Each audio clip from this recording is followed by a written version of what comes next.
Sabe, o profeta ensinou para nós que a história de Israel e a história da igreja é um paralelo.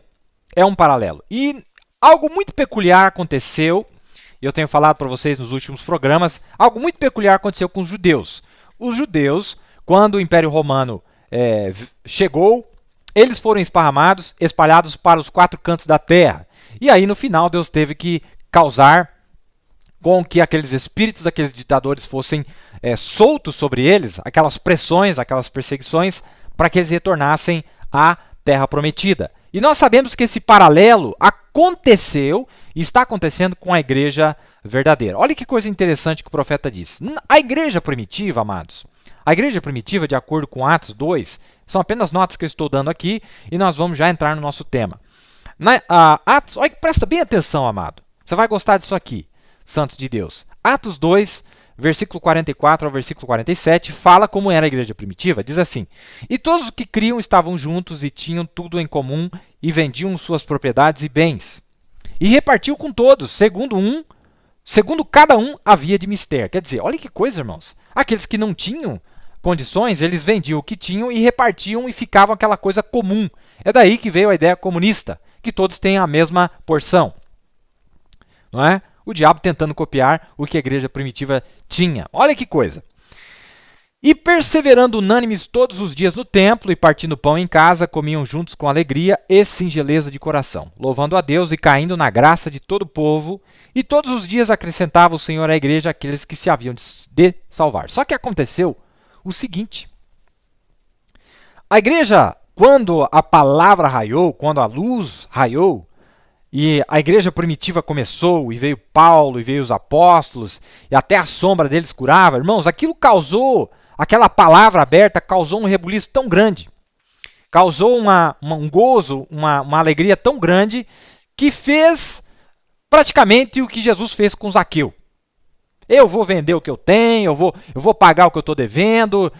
Causou aquilo ali entre os santos da igreja primitiva. Ora, e nós, a igreja ômega, volta para esse mesmo princípio no final. Veja bem, só que um pouquinho de tempo depois acontece um problema. O quê? A igreja se divide. Porque a igreja, Paulo disse, eu temo que assim como Eva foi enganada, e nós conhecemos a história, e a igreja foi dividida. Sabe o que acontece? E aqueles irmãos que haviam se desfeito de suas propriedades para ajudar os demais? Pensa comigo, irmão. Você investiu tudo que você tinha, você realmente creu na mensagem, e de repente, lá na sua igreja, um problemão. Lá no meio da mensagem, escândalos para todo lado. Um ministro faz isso, outro ministro faz aquilo, como nós conhecemos a história. E aí você desanima. E aí você diz, mas esse nosso general não estava pensando muito bem. Olha aí, ó, fez eu fazer tudo isso aqui, eu criei nele, e eu investi nele, e eu realmente fui honesto, fui sincero, fiz tudo isso, toda aquela riqueza que eu tinha, eu reparti com os que não tinham nada, e acabei perdendo tudo. Aí alguém disse assim para o profeta: como um dos homens de negócio, naquela outra noite, eu estava falando para eles, estava conversando com eles, eu disse, de onde vocês arrumaram isso aí, essa ideia? Olha, os primeiros pentecostais foram adiante, venderam tudo que eles tinham, deixaram suas casas e ficaram pobres. Olha, irmão, gente que tinha dinheiro, tá? Que tinha possessões, ficaram pobres. Mas por causa de que você ficou pobre, meu amigo? Porque eu dei o que eu tinha para... Aí você se revolta, porque eu ajudei o fulano, porque eu fiz isso pelo ciclano, mas esse é o espírito da igreja, ela não pode fazer diferente. E aí, e ficaram pobres, os ricos ficaram pobres. Olha, irmão, tinha rico lá. Os ricos ficaram pobres para que eles pudessem ter vida eterna. E hoje, todos vocês tentam sair dizendo quanto que vocês têm, e eles tentavam mostrar o tão pouco que eles tinham, o tanto que eles conseguiam dar, se livrar daquilo. Tá? É palavras do profeta, estou citando as palavras dele. Hoje as pessoas querem mostrar o tanto que elas têm, mas o profeta disse, mas lá eles queriam mostrar o tanto que eles conseguiam se livrar de suas possessões. E aí um um cantor lá de Chicago. Eu esqueci o nome dele, é um nome italiano. É um pregador também, um pequeno pregador. E ele disse, irmão Branham, mas eu gostaria de chamar a atenção a algo. Foi um grande erro que eles cometeram lá, ter feito isso, ter desfeito dos seus bens, ter dado, repartido entre os demais. Foi um grande erro que eles cometeram. Eu disse, como é que é? O que o senhor disse aí, irmão? Ele disse, eles cometeram um erro quando eles fizeram aquilo. Eu disse, o Espírito Santo cometeu um erro, irmão? Espera aí, me ajuda a entender esse negócio que você está falando para mim. O Espírito Santo cometeu um erro? Ele disse, ora, eles cometeram um erro ao vender as suas propriedades. Porque depois de um tempo, a confusão se estabeleceu entre eles e agora as pessoas não tinham nem para onde ir. Venderam tudo que tinha, não tem nem para onde ir. Eu disse, foi exatamente o que Deus queria que eles fizessem. Mas quem vai entender esse Deus nosso, amado? E você, às vezes, irmão, eu já olha, tantas vezes que nós se confundimos com nós mesmos. Mas por que Deus foi fazer isso? Por que Deus... Para de murmurar, irmão. Confia em Deus. Se Deus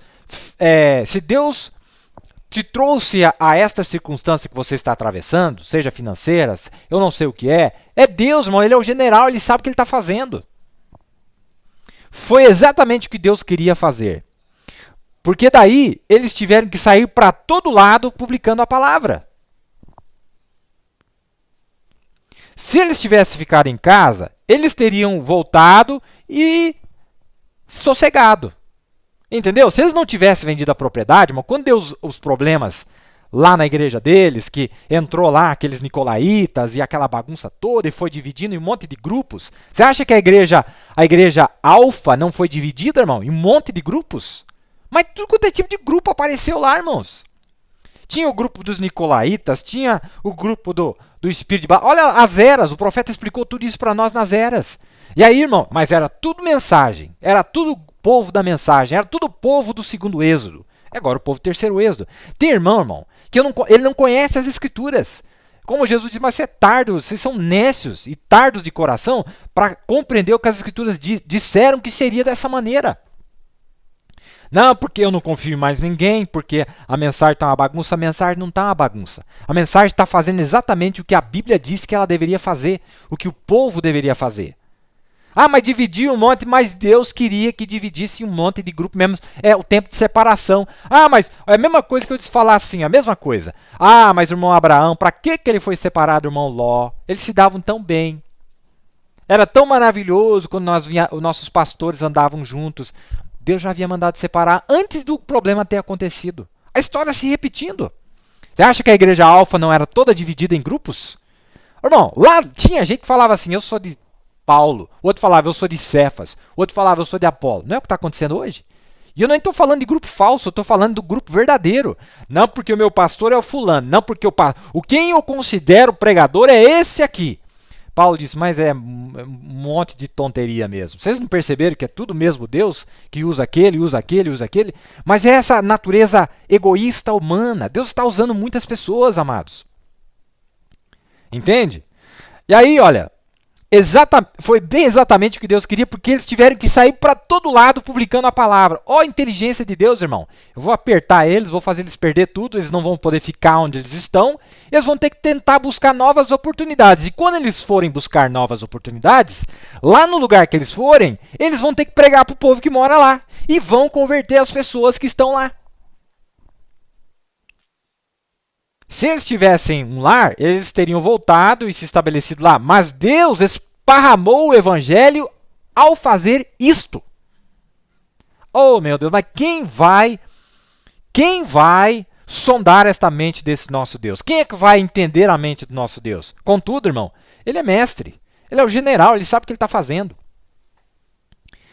Deus não comete erros. Lembre-se disso, amado irmão, irmã. Deus não comete erros. Pode ser que ele cometa para a mente intelectual, mas não para a sua própria maneira de pensar. Tá vendo? Mensagem, um testemunho no mar. O parágrafo aqui, eu não coloquei o parágrafo para vocês, mas é a mensagem, um testemunho no mar, do dia 20 de julho de 1962. Que coisa maravilhosa, irmão.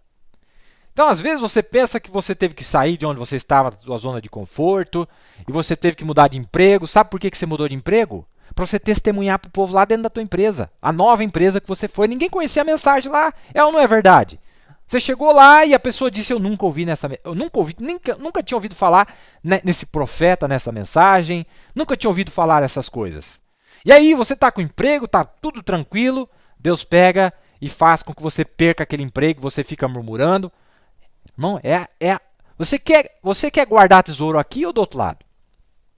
É aqui que você quer guardar tesouro ou é do outro lado? E você não entende por que Deus está te levando para um outro lugar, você não entende por que Deus está trocando você de emprego, você não entende por quê, mas é a sabedoria de Deus, não é? É a sabedoria de Deus. Não é maravilhoso isso, amados?